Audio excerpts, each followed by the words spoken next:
आप लोग श्रवण कर रहे हैं विभिन्न आगमों की सूक्तियों के संबंध में। खासतौर पर हाल फिलहाल जिन सूक्तियों की चर्चा चल रही है वह आगम है 10वें कालिक सूत्र। 10वें कालिक सूत्र के कुछ सूत्रों के संबंध में आपने सुना है और आगे के सूत्रों के संबंध में आप सुनेंगे।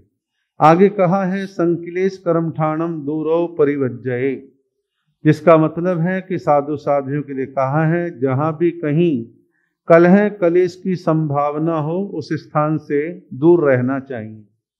जहां कहीं कलह कलेश की संभावना हो उससे दूर रहना चाहिए। मेरे जाने से उस क्षेत्र में उस परिवार में विवाद हो झगड़ा हो वहां मेरे को नहीं जाना। वहां दो समुदाय आपस में लड़ रहे हैं, दो ग्रुप झगड़ रहे हैं, वहां मेरे को नहीं जाना। मैं किसी झगड़े में निमित्त कारण बनना नहीं चाहता। तो उससे शास्त्र में कहा है कि साधु ऐसे विवादों में ना फंसे। कई बार स्वभाव की बात बतला रहा हूं। कुछ साधु साध्वियों का स्वभाव होता है कि उनको कह दो कि भाई आप हमारे संग में नहीं आएंगे, फिर मैं तो अब जरूर आके दिखाऊंगा।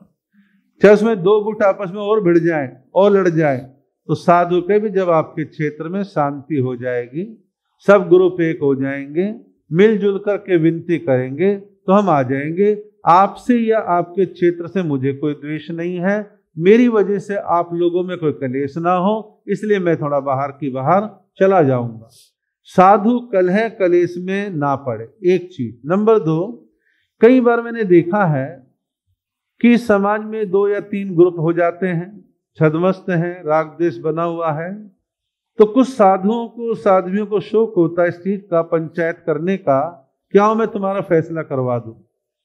फैसला तभी सिरे चढ़ता है जब अनुकूल वातावरण हो, सबका मन तैयार हो, एक का हो एक का ना हो। और जब प्रबल कषाय का उदय होता है, साधु कितना ही न्यूट्रल भाव से फैसला दे दे, एक पक्ष उनके बारे में शंका करेगा कि इनका कांटा तो उधर झुका हुआ है, वो संख्या में ज्यादा है ना, वो पैसे वाले हैं, इसलिए हम तो महाराज की बात भी नहीं माने और महाराज का भी विरोध करेंगे।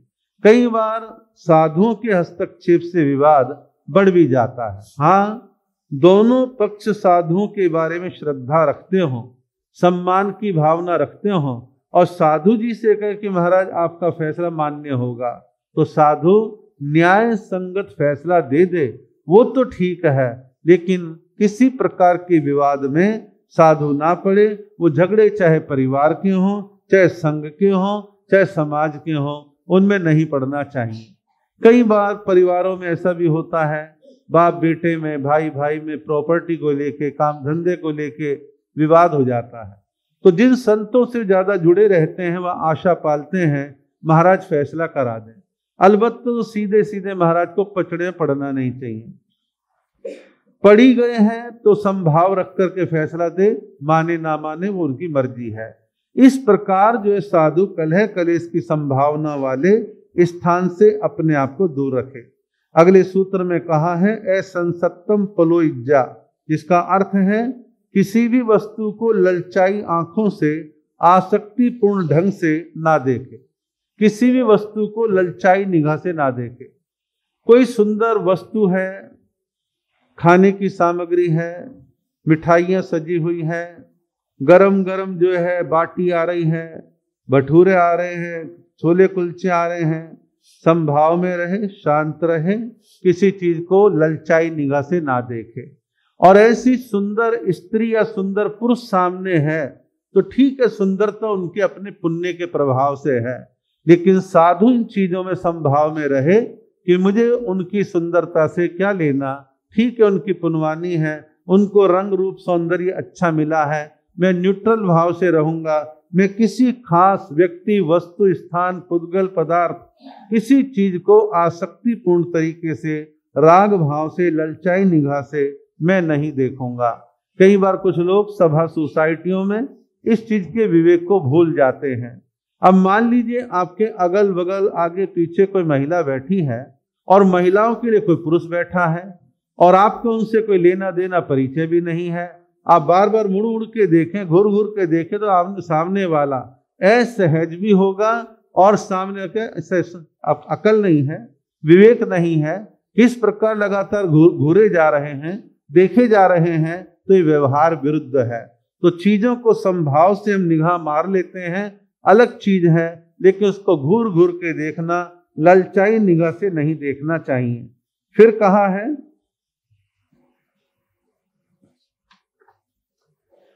नियतिज अयम पिरो, किसी के यहाँ अपना अभिष्ट काम ना बन पाए तो बिना कुछ बोले, बिना झगड़ा किए शांत भाव से लौट जाना चाहिए। यहाँ सारी बातें 10वें कालिक में किसके लिए आती है? साधु साध्वियों के लिए आती है। साधु साध्वियों की शिक्षाओं में व्यवहार जगत में आपको कोई लाभ होता तो आप भी ले सकते हैं। तो यहाँ जो कहा गया है कि किसी के यहाँ अपना अभिष्ट पूरा ना हो तो गुस्सा ना करे, उनसे वाद विवाद ना करे। अभिष्ट क्या है कि मान लीजिए कि वह गोचरी पानी को दूर पास कहीं भी कैसे भी गया और वहां जाकर के 11 साढ़े 11 बज रहे हैं, गर्मी पड़ रही है और गोचरी नहीं मिली। तो गोचरी नहीं मिली तो गुस्सा ना हो कि आप विनती कर देते हो, जब आते हैं पात्र में आप आहार नहीं बहरा पाते हो और फिर विनती क्यों करते हो, आइंदा नहीं आऊंगा, ऐसा नहीं वैसा नहीं, इस प्रकार की बातें ना बोले। और कई बार ये चीजें सीधी भी पड़ जाती हैं और उल्टी भी पड़ जाती हैं कि आप प्रवचन में नहीं आते, आपसे गोचरी नहीं लेंगे, ऐसा भी होता है। बहुत से साधु साध्वी करते हैं। लेकिन कई बार घरों की स्थितियां 2 प्रकार की होती हैं। एक तो प्रमाद के वशीभूत नहीं आ रहे, आलस के वशीभूत नहीं आ रहे। एक फैमिली छोटी है, हालात अनुकूल नहीं है, महिला एक है, किचन का काम देखती है, पुरुष लोग काम धंधे निकल जाते हैं, कई घरों में नौकरी वाले होते हैं। जब गोचरी लेते उसका कईयों को मन दुख जाता है और उनका भाव थोड़ा सा ऊपर नीचे हो जाता है। तो ऐसे में अभिष्ट पूरा ना हो, अभिष्ट ये भी तो है कि लोग आए, ये भी अभिष्ट है, लेकिन जब पूरा नहीं होता तो मन में खेद आ जाता है या थोड़ा कटु वचन उन लोगों के लिए निकल भी जाता है। तो इसलिए अभिष्ट पूरा ना। अभिष्ट के और भी कई कारण हैं कि ये लोग तो चातुर्मास सिर पे खड़ा है, चातुर्मास अपने कपड़े की विनती नहीं कर रहे, चौमासे में तो कपड़ा भी नहीं लेना और ये कपड़े के लिए जरा सा भी टस से मस नहीं हो रहे हैं, मैं क्या करूं, और फिर गुस्सा आ रहा, झुंझलाहट आ रही है। ऐसा नहीं होना चाहिए। विचार करे कि ठीक है, कपड़े पहले वाले हैं, थोड़े से और हैं, ये चौमासा तो निकल जाएगा, थोड़ा यत्ना से विवेक से इस समय को निकाल लूंगा, लेकिन कपड़े को लेकर के कोई मन में कलह कलेश वाद विवाद की भावना मन में ना लाए। ऐसे कई बार दवाइयों का भी होता है, दवाई नहीं मिल रही जी, दवाई कुछ पूछ नहीं रहा, दवाई थोड़ी सी महंगे वाली है, अब महंगे वाली है, हर कोई व्यक्ति ला नहीं सकता, तो मैं क्या करूं, और किसी को कहा वो लौट के नहीं आया, तो गुस्सा आ रहा है, झुंझलाहट आ रही है। तो ऐसा कई बार मन में आता है, लेकिन इसको नहीं लाना, तो शांति बरतनी चाहिए। बहुत साल पहले की बात है, दिल्ली की बात है, एक साधु जी महाराज थोड़े से उम्र में अच्छे खासे हो गए थे। किसी आयुर्वेद वाले ने उनको कहा था कि आप मोती पिष्टी, मोतियों को घिस करके जो पिष्टी यानी कि एक पेस्ट तैयार होता है वो आप लोग तो आपका सांस नहीं फूलेगा, आपके हार्ट को सपोर्ट मिलेगी, आदि आदि। और मोती पिष्टी महंगी आती है। अब किसी से कहा, उस व्यक्ति ने जो है गौर नहीं किया, तो महाराज को थोड़ी गुस्सा आया। उन्होंने कहा ठीक है, तुम पैसे वालों ने अपने घर के होंगे, आदि आदि, और वो भाव थोड़े से खराब हो गए। तो ऐसी जो है जो कारण है, उन कारणों में चिंतन करना चाहिए कि भाई कोई मेरा अभिष्ट किसी वजह से पूरा नहीं हो रहा, मैं थोड़ा शांत और धैर्य रखूं, हो जाएगा, यहाँ नहीं होगा कहीं और हो जाएगा, ए नहीं देगा बी दे देगा, लेकिन मैं अपने भाव खराब ना करूं। आगे कहा है ए कप्पियम ने गिन्हिज्जा, जिसका अर्थ है अयोग्य वस्तु कैसी भी क्यों ना हो स्वीकार नहीं करनी चाहिए। अयोग्य वस्तु, अयोग्य वस्तु क्या है? जो चीज साधु साध्वी के लिए कल्पनीय नहीं है उसे लेनी नहीं चाहिए, और ऐसी चीज के लिए जो है मन में ख्याल ना पाए कि मैं ये चीज ले लूं वो चीज ले लूं। अयोग्य वस्तु कैसी भी क्यों ना हो उसे स्वीकार ना करे। अब उदाहरण के तौर पर साधु को क्या, बल्कि आप गृहस्थियों को भी हम लोग मना करते हुए रेशमी वस्त्र नहीं लेना। रेशमी वस्त्र चमकीला है, सॉफ्ट है, चमकता है, अच्छा लगता है, और कोई विनती भी कर रहा है मान लो अज्ञानता में, तो भी मन में ये ख्याल रखें, कितना ही ये विनती करे, कितना ही ये सुंदर लगे, ये मेरे लिए कल्पनीय नहीं है, इसलिए मैं रेशमी वस्त्र देने वाला बेशक दे, मैं लूंगा ही नहीं, ये मेरे लिए उचित नहीं है। अब किसी ने कह दिया कस्तूरी ले लिया करो जी, फायदा करेगी। अब कस्तूरी कहाँ से प्राप्त होती है सबको विदित है, तो कोई कस्तूरी की भी विनती करे तो उसके लिए भी इनकार कर दे। चमड़े की जहां तक बात है, साधु साध्वी क्या श्रावक श्राविका भी चमड़े से बचने की कोशिश करते हैं, और फिर भी कोई अज्ञानता के वशीभूत चमड़े की कोई चीज बनी हुई है और कहे ले लो जी ले लो जी, तो नहीं लेनी चाहिए। कह दे कितनी सुंदर हो, कितनी कीमती हो, कितनी सुविधाजनक हो, मैं नहीं लूंगा। लेकिन मैं आपको थोड़ा सा ये एक जानकारी देता हूं। हमारे यहाँ जो 4 छेद सूत्र हैं उनके अंदर वर्णन आता है कि चमड़े की वस्तु कब ले सकता है और किस रूप में ले सकता है। और आज वो सब चीजें बदल भी गई हैं। भाई घुटने में दर्द है, डॉक्टर ने कहा कि वे इसको गर्माहट देने के लिए एक चमड़े की बेल्ट बांध लो और इसमें घुटने में साता पहुंचेगी। तो जमाने में कहा जब साधन दूसरे नहीं थे, विकल्प नहीं थे, कि वो ले सकता है, गृहस्थी अपने लिए लाया, उसने दे दिया, यूज कर लिया, जरूरत नहीं तो वापसी गृहस्थी को दे दिया। एक तो ये तरीका है। अब इसमें चमड़े की जहां तक बात है, आज अच्छे अच्छे नी कैप, दूसरे प्रकार के सिंथेटिक धागों के द्वारा, इलास्टिक के द्वारा अच्छे अच्छे बनने, घुटने में डाला, उन्होंने घुटने की पकड़ बना ली, गर्माहट भी दी और आपके घुटने को साता पहुंच गई। तो जब दूसरे विकल्प हैं तो फिर चमड़े के बारे सोचने की जरूरत ही नहीं है।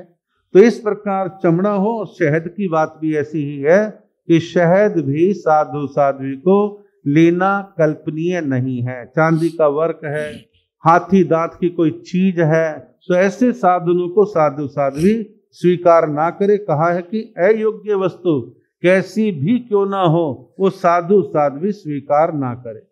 आगे कहा है छंदम से पड़ी ले है, जिसका अर्थ है व्यक्ति के अंतर मन को परखना आना चाहिए। व्यक्ति के अंतर मन को, यानी सामने वाले के मन को परखना आना चाहिए। कईयों को कितने ही साल की दीक्षा हो जाए, कितना कुछ हो जाए, कितना ही घूम ले, सामने लोग परखना आता ही नहीं। और कई छोटी दीक्षा, छोटी उम्र इतने होशियार हो जाते हैं, सामने वाले के शब्दों से ताड़ जाते हैं कि इसके अंदर चल क्या रहा है, करना क्या चाहता है। एक विनती फॉर्मेलिटी के लिए कर रहा है, दिल से कर रहा है, और फौरन जो है जान जाएगा। कुछ ऐसे भी होते हैं जो संप्रदायवाद में उलझे रहते हैं, सामने वाले को फंसाने के लिए पहले तो विनती करेंगे, चीज देंगे, फिर बाजार में गाते फिरेंगे। तो आदमी को परख ले कि अपना है, पराया है, छली है, कपटी है, सरल है, भावपूर्ण है, कैसा है, इन चीजों को जानने के लिए बेसिक क्या चीज है, कि बेसिक चीज है क्या आपका अध्ययन थोड़ा गहरा हो गया है, क्या आपका अनुभव घूम घूम करके जनजीवन के बीच में अच्छा हो गया है। और एक विषय आजकल बड़ा प्रसिद्ध है जो बहुत बढ़ रहा है, और ये कब नहीं था, हमेशा था, लेकिन आजकल एक विशेष विधा के रूप में सामने आ रहा है और आपके बच्चे पढ़ते भी हैं। वो है मनोविज्ञान, साइकोलॉजी। मनोविज्ञान साइकोलॉजी में सामने वाले को जो मनोवैज्ञानिक होता है वो भी, और जो अनुभवी होता है वो भी फट ताड़ जाता है कि सामने वाले के भाव कैसे हैं। तो इसे मनोवैज्ञानिक अध्ययन और परख अनुभव तो है ही है। इन सब चीजों के द्वारा हम सामने वाले के भाव को समझते हैं, और भाव को समझ के काम करना चाहिए। जब भाव नहीं समझते, हमारा एक आदेश सामने वाले के भाव को खराब कर देता है।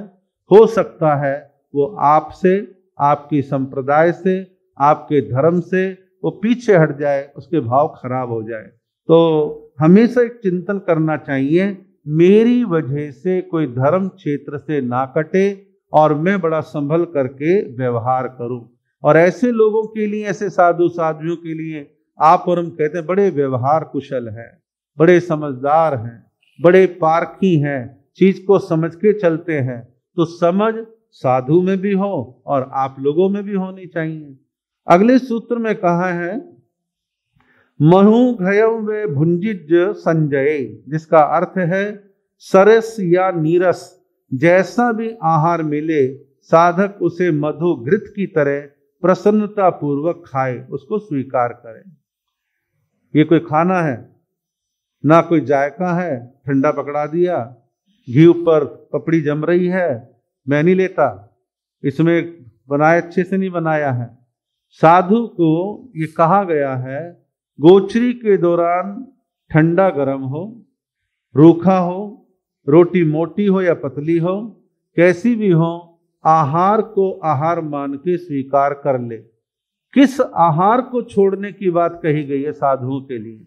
जिस आहार को खाने से तबीयत खराब होती हो, वस्तु किसी कारण से सड़ गई हो, स्मेल आ रही हो, खा के तबीयत बिगड़ सकती हो, तो ऐसे आहार को एकांत स्थान पे जाके मिट्टी पर पलट दे, मिट्टी इसके ऊपर डाल दे, ऐसा त्यागने की बात भी विधान में आती है। लेकिन रूटीन में आहार के लिए विशेष इच्छाएं ना पालें। जहां तक बात है गोचरी की, मैंने देखा है 80% में ऐसा मानता हूं कि साधु संत गोचरी को उस दौरान उस समय जाते हैं जब घरों में गोचरी का वक्त होता है, लगभग आहार ठीक मिल जाता है। आज आपके घरों में कैसरोल है, कैसरोल में आप लोग रखते हैं, गर्म होता है, आप बहराते हैं, आते आते ज्यादा से ज्यादा निवाया हो जाएगा, ठंडा तो फिर भी नहीं होगा। तो ऐसे आहार को साधु साध्वी स्वीकार कर ले, अपने किसी प्रकार की ऐसी कोई इच्छा ना पाले कि फला प्रकार का ही मेरे को चाहिए। तो ये समता की बात कही गई। आगे कहा है मुहादाई मुहा जीवी दोवी गच्छन्ति सुगई। कहा कि मुधादाई निष्काम भाव से दान देने वाला, मुधा जीवी निष्प्रही होकर साधनामय जीवन जीने वाला, दोनों ही सद्गति को प्राप्त करते हैं। इसका भाव समझिए।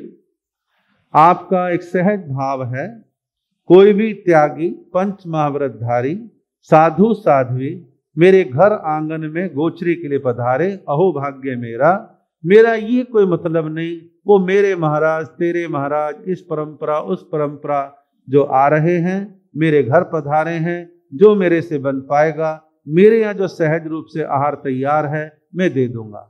एक ये विचार करके देना, अरे इनको गोचरी बहराओ, तपस्वी हैं, मांस खमण 2 मांस खमण वाले, घर में माया आ जाएगी, ये बड़े चमत्कारी हैं जी, ये हमारे गोत्र वाले हैं, ये मुझे विशेष कृपा कर देंगे। ऐसे लोभ लालच में आके आहार ना बहराए, समभाव से बहराए। एक साधु एक त्यागी मेरे घर आया है, मेरी किचन में जो सूझता आहार है, कल्पनीय आहार है, वो मैं दूंगा, कोई लोभ नहीं, कोई लालच नहीं, कोई मेर नहीं, कोई तेर नहीं।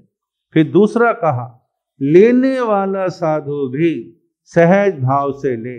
ये मेरे श्रावक, इनके घर में जा रहा हूं, भगवान इनका ऐसा भला कर दे, इनके घर में धनी धन हो जाए, ऐसा कामना ना कर। अपने बोलते हैं कि भाई साधु तो सहज चलता है, और किसी गृहस्थी का कोई पुण्य का उदय आ रहा है तो अच्छा हो गई होगा, लेकिन साधु ऐसे राग और मोहात्मक संबंधों के बारे में विचार चिंतन ना करे। जहाँ देने वाला भी निष्काम है, लेने वाला भी निष्काम है, तो भगवान कहते हैं दोनों की आत्मा का कल्याण होगा, वो अपनी उच्च गति को प्राप्त करेंगे, उनका जीवन सुधरेगा, सदगति को प्राप्त करेंगे। तो ऐसी निष्कामता दोनों तरफ आनी चाहिए। आगे कहा है काले कालम समाये रे, जिस काल में जो कार्य करने का है उस काल में वही कार्य करना चाहिए। काले कालम समाये, यानी टाइम टेबल से चलना, समय के अनुसार चलना, समय के अनुसार क्रियाकलाप करना। अब देखिए दिन मान लो 6:30 बजे निकल रहा है, और साधु 6:30 से पहले पात्रा लेकर के चले, जब गोचरी को जाना है, पानी लाना है, तो लोग दिन निकला नहीं और ये तो चल दिए। ऐसे नहीं, दिन निकल गया है, पानी ले आए हैं और कार्यों से निवृत्त हो गए हैं। गोचरी के काल में गोचरी को जाऊंगा, बे टाइम में काल का अतिक्रमण करके मैं नहीं जाऊंगा, समय पर सारा काम करूंगा। अब देखिए आप स्वाध्याय के समय स्वाध्याय कर ले, गोचरी के समय गोचरी को जाए, अब गोचरी लेने के लिए दिन में 2 बजे जाए तो या तो गृहस्थी महिलाएं आराम कर रही हैं या बच्चे स्कूल से आ रहे हैं, आहार हो भी सकता है नहीं भी हो सकता, फिर आहार नहीं मिलेगा, फिर साधु बड़बड़ाएगा कि भाई आहार नहीं मिला है। तो यथा काल, काल के अनुसार अपने गोचरी पानी लेने का ध्यान रखें। दिन छुप गया है और कोई गृहस्थी आ रहे हैं, बातें कर रहे हैं, बात में इतने खो गए कि प्रतिक्रमण का समय निकल रहा है। गोचरी आई रखी है और बातें में इतना रस आ रहा है, गोचरी नहीं कर रहे हैं। हर यथा काल यथा समय हमारे को अपने समय के अनुसार कार्य करने चाहिए। पुराने श्रावक लोग एक बात का ध्यान रखते थे, अब ये गोचरी का समय है, हमें स्थानक में अभी नहीं जाना, महाराज जो है गोचरी कर रहे होंगे, गोचरी के समय रुकावट पैदा नहीं करनी, और दिन छुपने से आधा घंटा पहले महाराज को फ्री कर दें, उन्हें कोई दवाई लेनी है, पानी पीना है, रात को उनको पानी भी नहीं पीना, हम तो रात को भी पानी पी लेंगे, जब उनको थोड़ा सा एकांत मिलेगा तभी ढंग से अपना कार्य कर पाएंगे। ये पढ़ रहे हैं, पढ़ने वाले के पास नहीं जाना, दूर से भाव वंदना करके निकल जाना। तो एक टाइम टेबल, टाइम का मैनेजमेंट सबको आना चाहिए। साधुओं को तो विशेष तौर पे आना चाहिए, और आप बेशक गृहस्थी हैं, आपको भी टाइम टेबल का बोध होना चाहिए। समय के अनुसार हम काम करते हैं तो वो सबके लिए फायदेमंद होता है। अधीनो वित्ती में से न विशेष पंडिय, आत्मविद साधक अधीन भाव से जीवन यात्रा करते हैं, किसी भी स्थिति में मन से खिन्नता नहीं आने देते। इसका भाव समझिए, दीक्षा ले ली, अब उनके लिए राजा रंग अमीर गरीब छोटा बड़ा सब समान है, और अपने आप को भी समभाव में स्थित करने का प्रयास करें। अब अधीन भाव का मतलब क्या? मन में साधु दीनता का भाव ना लाए। दीनता अधीनता क्या है? पहली बात कि एक साधु साध्वी या वो टोला अन्य टोलों अन्य साधु साध्वियों से कंपैरिजन तुलना ना करे। हर साधु साध्वी का अपना अपना पुण्य है, अपना अपना पुरुषार्थ है, अपना अपना प्रभाव है। हम किसी से तुलना करके अपने मन को हल्का ना करें, नीचा ना करें, मायूस ना हो, उदास ना हो। किसी की वाहवाही हो रही है तो हम ईर्ष्या ना करें। समभाव में अपने आप को रखने का हमारे को भरसक प्रयत्न करना चाहिए। दूसरा, कई बार बातचीत में आप भी ऐसा महसूस करते हैं, हम भी ऐसा महसूस करते हैं, कई बार कुछ साधु साध्वी, अजी हम तो छोटे साधु साध्वी हैं, हमें कौन पूछता है, ऐसा क्यों बोलते हो, क्या जरूरत पड़ी है? आप समाज में रहिए, अपना काम करते रहिए। रही बात आपके प्रभाव की, जो जो आपका ज्ञान, आपका प्रवचन, आपकी सहजता सरलता समाज के सामने आएगी, आपकी कीर्ति, आपका यश धीरे धीरे धीरे बढ़ता रहेगा। तो इसमें तुलना करने की, परेशान होने की, हम तो छोटे हैं जी, ऐसा कुछ करने की आवश्यकता नहीं है। और कई बार मैंने ये भी देखा है, समाज इतना बड़ा है, हर व्यक्ति के अपने विचार हैं, हर व्यक्ति के बोलने के अपने अपने तरीके हैं। मान लो कभी किसी ने ऊंचा बोल दिया, हल्का बोल दिया, तीखा बोल दिया, तो साधु साध्वी बहुत ज़्यादा अपने मन को दुखी ना करे, खेद खिन्न ना हो, विचार करे कि सामने वाले का विवेक, उसकी भाषा वो जाने। हम तो साधु हैं, हमें क्या लेना देना है, कह दिया है, मैं किसी बात को खींचने वाला नहीं हूँ, मैं परेशान होने वाला नहीं हूँ, मैं अपने आनंद में हूँ। किसी ने मुझे कड़वा बोल दिया है तो बोल दिया है, मुझे किसी उलझन में पड़ने की आवश्यकता नहीं है। ऐसे भाव मन में आने चाहिए। आपका समय हो रहा है।